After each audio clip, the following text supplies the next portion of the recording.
अस्सलाम वालेकुम। आज बुध है, जनवरी की 6 तारीख।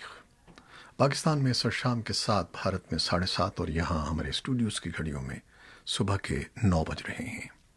वॉइस ऑफ अमेरिका वाशिंगटन की उर्दू सर्विस से मैं हूँ खालिद हमीद, खबरों के एक बुलेटिन के साथ। एसोसिएटेड प्रेस की प्रोजेक्शन के मुताबिक अमरीकी रियासत जॉर्जिया में सेनेट के रन ऑफ इलेक्शन में 2 में से 1 डेमोक्रेट उम्मीदवार राफेल वार्नक इंतखाब जीत गए हैं और अपनी रियासत की तारीख में पहले स्याह फार्म सेनेटर बन गए हैं। एटलांटिक चर्च की 15 साल तक क़यादत करने वाले एक पास्टर वार्नक ने अपनी मद्दे मुकाबिल कैली लोफर को शिकस्त दे दी है। अब तवज्जो पर्ड्यू और डेमोक्रेट जॉन ओसॉफ के दरमियान मुकाबले पर मरकूज हो गई है। आखिरी इत्तलात के मुताबिक दूसरे इंतखाब में डेमोक्रेट जॉन ओसॉफ, जो एक टेलीविजन डॉक्यूमेंट्री प्रोड्यूसर हैं, रिपब्लिकन डेविड पर्ड्यू के मुकाबले में 12,000 वोटों से आगे थे। वार्निक और ओसॉफ की फतह के बाद अगर दोनों नशस्तें डेमोक्रेट्स को हासिल हो जाती हैं तो डेमोक्रेट्स और रिपब्लिकन दोनों को सेनेट में 50-50 नशस्तें हासिल हो जाएंगी और फिर मुंतखब नायब सदर कैमिला हैरिस को मौका फराहम होगा कि वो जब ज़रूरत पड़े तो डेमोक्रेट्स की हिमायत में अपना फैसला कुन वोट डाल सकें। अमेरिका के नायब सदर माइक पेंस ने मुंतखब सदर जो बाइडन की फतह की तस्दीक से मुताल्लिक कांग्रेस के मुश्तरका इजलास की सदारत करने से एक रोज़ कबल मुख्तलिफ तरीक़ों से सदर की तवक्कुआत कम करने और उनकी परेशानी रफा करने की कोशिश की है। मंगल के रोज़ उन्होंने सदर ट्रंप को बताया कि वो नहीं समझते कि उनके पास कांग्रेस की जानिब से जो बाइडन की सदारती इंतखाब में कामयाबी की तस्दीक को ब्लॉक करने का कोई इख्तियार मौजूद है, जबकि सदर का ये बेबुनियाद इसरार जारी है कि वो ये इख्तियार रखते हैं। ऐवान और सेनेट तवक्को है कि कम अज़ कम 3 रियासतों एरिज़ोना, जॉर्जिया और पेंसिल्वेनिया के नताइज पर एतराज़ात पर बहस करेंगे, जो सब के सब मिस्टर बाइडन को जा चुकी हैं। लेकिन हतमी तौर पर मिस्टर बाइडन की सदर ट्रंप के 232 वोटों के मुकाबले में 306 इलेक्टरल वोटों से फतह की तस्दीक पर बहस करेंगे। जब नताइज तमाम रियासतों के ज़ेर गौर आ चुकेंगे तो मिस्टर पेंस को, जो नायब सदर के तौर पर सेनेट के प्रिजाइडिंग ऑफिसर के तौर पर भी खिदमात अंजाम देते हैं, हर उम्मीदवार के इलेक्टरल कॉलेज के वोटों के ऐलान और मिस्टर बाइडन की फतह की तस्दीक के लिए बुलाया जाएगा। उधर सदर ट्रंप के सपोर्टर्स बड़ी तादाद में कल रात से अमरीकी दारुल-हुकूमत वाशिंगटन डीसी में जमा होना शुरू हो गए हैं। वो आज कांग्रेस के इजलास के मौके पर सदर ट्रंप की हिमायत का मुजाहरा करना चाहते हैं। सदर ट्रंप ने भी ट्विटर पर कहा है कि वो इन मुजाहिरीन से खिताब करेंगे। कांग्रेस आज 3 नवंबर के इंतखाबात के रिजल्ट्स की तौसीख के लिए इजलास कर रही है। सदर ट्रंप का कहना है कि वो इस इलेक्शन में अपनी शिकस्त तस्लीम नहीं करते क्योंकि उसमें बेकायदगियां की गई हैं। सैकड़ों लोग मंगल की रात भी दारुल-हुकूमत में जमा हुए, जिनमें वो ग्रुप भी शामिल थे जिनकी पुलिस के साथ झड़पें हुई हैं। हुक्काम का कहना है कि उन्होंने 6 लोगों को हथियार रखने और एक पुलिस अफसर पर हमले और स्टेन गन रखने के इल्ज़ाम में गिरफ्तार किया है। अफगानिस्तान के लिए अमेरिका के खुसूसी मुसालहतकार ज़ल्मे खलीलज़ाद ने कल मंगल के रोज़ अफगानिस्तान के मुतअद्दिद एहलकारों और सियासतदानों से मुलाकातें की हैं। ताहम सदर अशरफ गनी से उनकी कोई मुलाकात नहीं हुई। अफगान हुकूमत के वफ़द ने कौमी सलामती के मुशीर हमदुल्लाह मुहिब की क़यादत में ज़ल्मे खलीलज़ाद से मुलाकात की। इस मुलाकात में अफगान वज़ीर ख़ारजा हनीफ अतमार और सदारती महल के आला एहलकार डॉक्टर फाजिल फाजली भी शामिल थे। मुलाकात के बाद कौमी सलामती मुशीर के दफ्तर से जारी होने वाले एक बयान में कहा गया है कि फ़रीक़ैन ने अफगानिस्तान में सियासी तस्वीर के हवाले से सदर अशरफ गनी के विजन पर तबादला ख्याल किया। ज़ल्मे खलीलज़ाद ने फ़ाम तफ़ीम की कौमी कौंसिल के चेयरमैन अब्दुल्लाह से भी मुलाकात की। इसके अलावा साबिक़ सदर हामिद करज़ई और साबिक़ जिहादी लीडर अब्दुर्राब सयाफ से भी उनकी मुलाकातें हुईं। अफगानिस्तान के सदारती महल की जानिब से ज़ल्मे खलीलज़ाद के दौरे अफगानिस्तान के हवाले से कोई बयान जारी नहीं किया गया है। उधर ज़राए का कहना है कि अफगान हुकूमत और तालिबान की मुज़ाकराती टीमों के दरमियान बातचीत दोहा में आज बुध के रोज़ दोबारा शुरू होने का इम्कान कम है। ذرائع کے مطابق तालिबान की टीम ने अब तक हुकूमत की टीम से कोई राब्ता नहीं किया है। तज्जियाकारों का कहना है कि फरीकैन के दरमियान बातचीत का दूसरा दौर कठिन होगा। न्यूयॉर्क के एक फेडरल जज ने पीर के रोज ट्रंप इंतजामिया की जानिब से इंसानी हुकूक से मुतालिक उन वकला पर पाबंदियों का इक़दाम रोक दिया है जो जंगी जराइम से मुतालिक आलमी ट्राइब्यूनल में एक मुकदमे की पैरवी कर रहे थे। यूएस डिस्ट्रिक्ट जज कैथरीन पॉलिक फेला ने व्हाइट हाउस की जानिब से इन 4 वकला के खिलाफ फौजदारी या दीगर जुर्माने आयद किए जाने के इक़दाम के खिलाफ इब्तदाई हुक्म इम्तनाई जारी किया है। इन वकला पर गुज़श्ता साल जून में सदर डोनाल्ड ट्रंप ने अपने एग्जीक्यूटिव ऑर्डर के जरिए पाबंदियां लगाई थीं।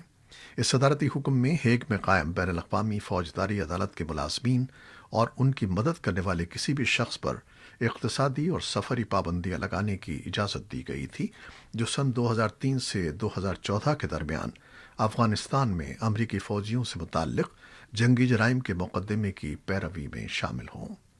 जज ने अपने हुक्म में कहा है कि बज़ाहिर मुद्दा अलैहान ये साबित करने में कामयाब रहे हैं कि सदर ट्रंप के इस हुक्मनामे से आइन में दी गई आज़ादी इजहार की खिलाफ वर्जी होने से उन्हें नाकाबिल तलाफ़ी नुकसान पहुंचा है।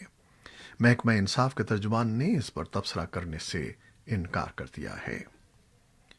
सऊदी अरब और उसके इत्तेहादी ममालिक ने खलीज ताउन कौंसिल के रुकन मुल्क कतर के साथ ताल्लुकात बहाल करने का फैसला किया है।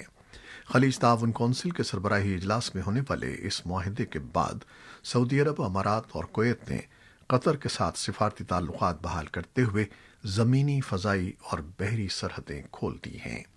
पाकिस्तान ने सऊदी अरब और कतर के दरमियान ताल्लुकात की बहाली को खुशाइंद करार दिया है। मशरिक़ वस्ता के उमूर पर नज़र रखने वाली इस पेशरफ्त को खित्ते के तनाजुर में अहम करार दे रहे हैं। तज्जियाकारों का कहना है कि कतर से ताल्लुकात की बहाली के नतीजे में सऊदी अरब ने अपने मसाइल में कमी लाई है, जो कि उसे खित्ते में दरपेश दीगर मामलात में मदद देगा। बलूचिस्तान के दारुल-हुकूमत कोयटा में हज़ारा बिरादरी से ताल्लुक़ रखने वाले अफराद मच्छ में 10 कानगनों की हलाकत के वाक़े में हलाक होने वालों की मैयतों के हमरा मगरबी बाईपास पर धरना चौथे रोज़ भी जारी रखे हुए हैं। धरना अमायदीन और हुकूमती नुमाइंदों के दरमियान बुध को होने वाले मुज़ाकरात भी नाकाम हो गए थे। उधर वज़ीर-ए-आज़म इमरान खान ने कानगनों के कत्ल के खिलाफ जारी धरने के शुराका से दरख्वास्त की है कि वो धरना ख़त्म करके मैयतों की तदफीन करें और कहा है कि वो जल्द उनसे मुलाकात के लिए आएंगे। स्टेट बैंक ऑफ पाकिस्तान ने रवां माली साल की पहली तिमाही रिपोर्ट जारी कर दी है, जिसमें कहा गया है कि मुल्क की मईशत में कोरोना वबा के असरात से तेज़ी से बाहर निकल रही है। माशी सरगर्मियों में इजाफा देखा जा रहा है और बैरूनी और मालियाती शोबे भी किसी हद तक मुआफ़िक रहे हैं। ताहम माशी माहिरीन के ख्याल में दुनिया के मुख्तलिफ ममालिक और पाकिस्तान में भी कोरोना वबा की दूसरी लहर जारी है, जिसकी बिना पर फ़िलहाल उसके असरात से निकलना क़ब्लस वक्त दिखाई देता है। माहिरीन के ख्याल में मुल्क में ग़िज़ाई अजनास की कीमतों में हालिया इजाफा ज़रई शोबे में इस्लाहात न होने की भी निशानदेही करता है। दूसरी जानिब रवां साल भी मुल्क की मजमूई तरक्की की रफ्तार हुकूमती अंदाज़ों से कम रहने की तवक्को है। वर्ल्ड हेल्थ ऑर्गेनाइजेशन ने मुतनब्बिह किया है कि कोरोना वायरस से मुतासरा मरीजों को 21 से 28 रोज़ के दरमियान फाइज़र और बायोनटेक वैक्सीन 2 खुराकें लेना होंगी। इस वक्त बहुत से मुल्कों को कोरोना वायरस की तब्दील शुदा ज़्यादा मोहलिक अक़साम से ख़तरा है। आलमी इदारे सेहत के सरबराह टेड्रोस गैब्रेयेसस का कहना है कि चीन की जानिब से मुहक़्क़ीक़ीन की एक टीम को वुहान जाने की इजाज़त न देने पर उन्हें मायूसी हुई है।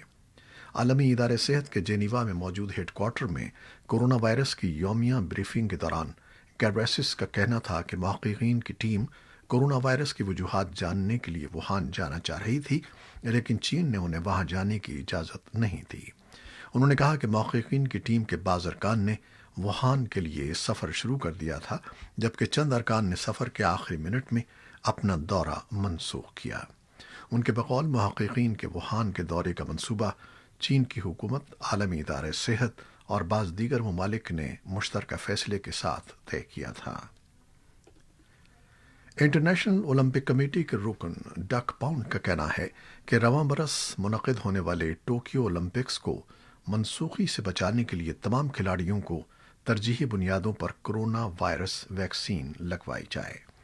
فرانسیسی خبر رساں ادارے AFP کے مطابق کینیڈا سے تعلق رکھنے والے بین الاقوامی اولمپک کمیٹی میں طویل مدت تک اپنی خدمات سر انجام دینے والے ڈک پاؤنڈ کا کہنا تھا کہ اگر تمام کھلاڑیوں کو پہلے سے وبائی مرض سے بچاؤ کی ویکسین لگا دی جائے تو دنیا بھر کے کھلاڑی اولمپکس میں شرکت کر سکیں گے اور اولمپک گیمز کا انعقاد بھی ممکن ہو سکے گا۔